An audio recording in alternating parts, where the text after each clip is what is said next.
Kailan ang birthday mo, Uncle? Tama. Halika na, Iya.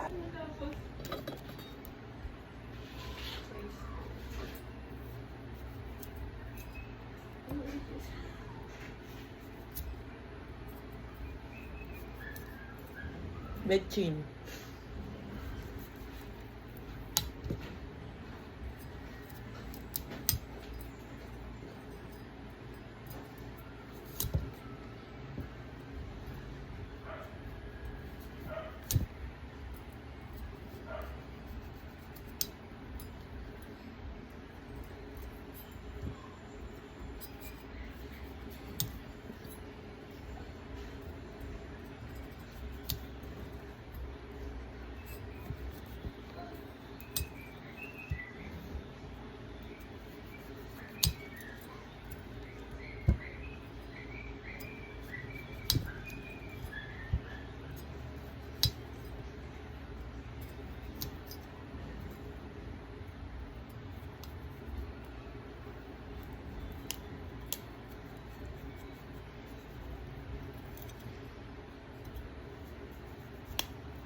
Sinseridad, napakatapat at mapagkakatiwalaan na pinuno.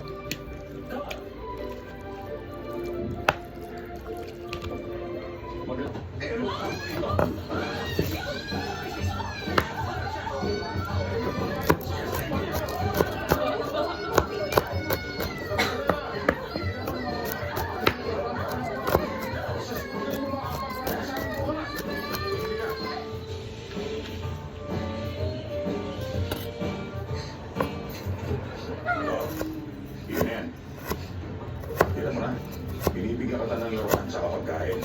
Ha? Mabait naman ako, di ba? Oo nga, pero huwag mo nang katuman. Hindi ka naman namin sasaktan eh. Kaya tumigil ka na sa pag-iyak. Bukas, pag nagbayad ka sa amin ng mama mo, di tapos na. Ibabalikan na namin sa kanya. Kaya tarahan na. Hindi maganda yung iyak ng iyak. Ang bihira to. Napakaiyak at hindi nakapagbayad bukas. Paano yun? Huwag mo talaga. Sino bang nanay ang mag-aabando na sa anak niya? Para lang sa halagang $750. Ginawa ba yun ng nanay mo? Ay! Ano naman? Sabi ko, tagal-tagal ka! Kailangan ko yung sweldo ng asawa ko. Baka maaari mo bayaran ng trabaho niya. Sinabi ko na sa'yo, di ba? Binigay ko na yung bayad. Pero wala naman ako natanggap na pera eh. Ay, nakakabuisit na to ah. Ba't nga di ba ako na sa'yo? Eh, tumakas ka kasama ng babae niya. Huwag ako ulitin mo. At saka, tandaan mo ha? Alam ko mga illegal na immigrant kayo rito. Kayo na nga itong mga tinulungan ko eh. Kasi tinigdap pa natin ang batang yun. Hindi natin siya kinigdap. Ginagamit lang natin siyang collateral. Paano kung hindi yun makabayad bukas? Darating yung bukas. Yung anak niya pinakamahalaga sa kanya. Eh kung isumbong niya tayo, hindi niya magagawa magsumbong. Dahil yung babae, illegal immigrant. Oo. Pero hindi ka naman ganyan dati ah. Mabait ka, maunawain, mapagbigay, makatao.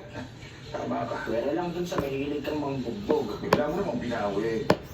Binago ka ng pagiging loan shark. Hoy, hindi ako loan shark. Finance business to. Ilabas mo ba yung kailangan sabihin? Nakuha mo? Mga financier tayo sa industriya ng pera. Nakuha mo? Anong klaseng financier ang nangingidat ng bata? Naku, hindi ko na nga alam yung bibig mo. Here's... Ang hirap kausap ng tao to.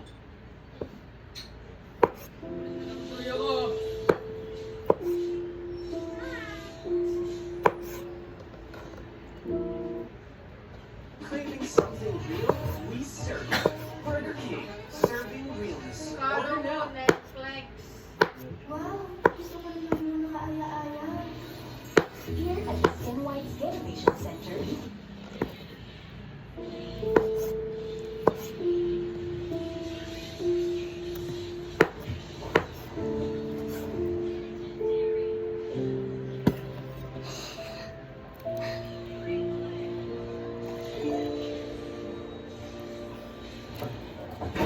Good morning po, sir.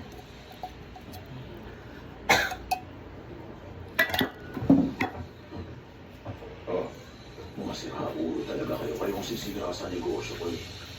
Kumidnap kayo ng bata! Hindi namin siya kinidnap. Pinagkanutan namin sa collateral. Alam mo naman kung ano yung collateral, hindi ba? Kung gano'n, nasaan yung pera? Hinihintay pa namin. Wala talaga kayong utak.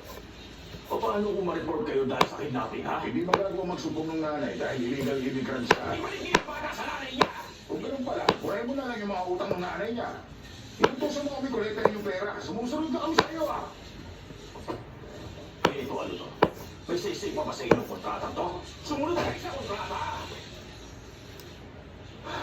Kayo, wala kayong sisweldoin sa loob ng 2 buwan.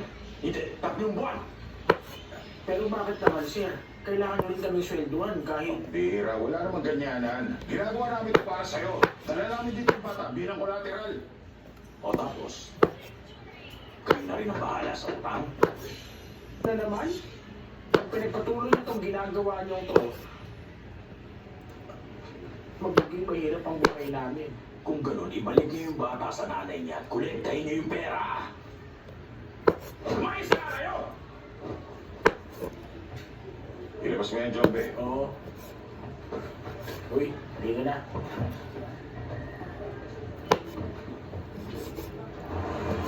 Magaling ka. Iniwan ka na ng nanay mo. Pinapandura ka na niya. Tingnan mo. Sinabi niya darating siya na alas 9 ng umaga. Pero ano, pasado alas 12 na. Kaya mabuti pa sabihin mo sa amin kung saan kayo... Sinabi ko namin, basta pag yung bata, tawagin niyo ako.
Pero ako to, nag-face ko sa akin sa na sa nalimandaan. Tapos ibibigay niya yung kulang pag sinundo na yan.